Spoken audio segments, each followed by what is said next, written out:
Il reste un dernier prix dans la catégorie solaire thermique.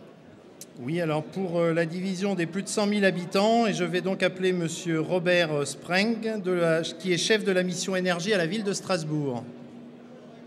Bonsoir.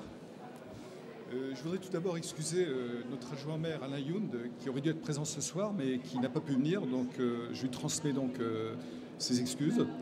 Et puis je voudrais dire que ce prix, pour nous, c'est au travers d'une première participation, un engagement à aller beaucoup plus loin, donc à aller beaucoup plus fort. J'y reviendrai tout de suite.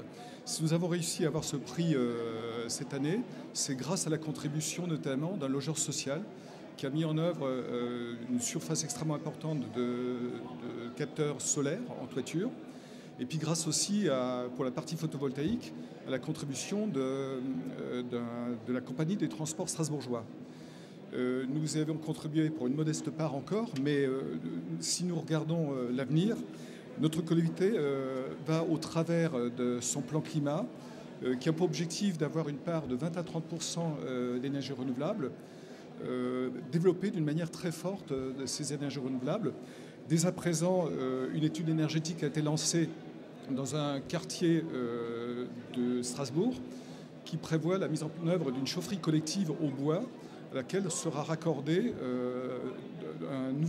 l'extension du palais de la musique et des congrès et de la foire Expo, et aussi des bâtiments avoisinants, dont l'hôtel de région, dont un lycée. Donc c'est un projet qui est assez important. Plus récemment, nous avons appris que pour l'un des réseaux de chaleur pour lequel une candidature avait été déposée dans le cadre du projet Creux Biomasse 3, le projet strasbourgeois avait été retenu. Et ce projet permettra environ 70 000 tonnes de rejets évités en CO2. À plus court terme, c'est un parking à silos, donc qui va être doté d'une installation solaire photovoltaïque en façade. Et puis je ne serais pas complet si je ne disais pas aussi que la collectivité contribue au travers d'une aide de 300 € donc à la promotion des chauffe-eau solaires, ceci depuis 2003. Une dernière chose, je pense que toutes ces opérations passées et à venir ne pourraient pas se faire sans l'aide effectivement de l'ADEME et de la région. Je pense que ça va sans dire, mais ça va mieux en le disant.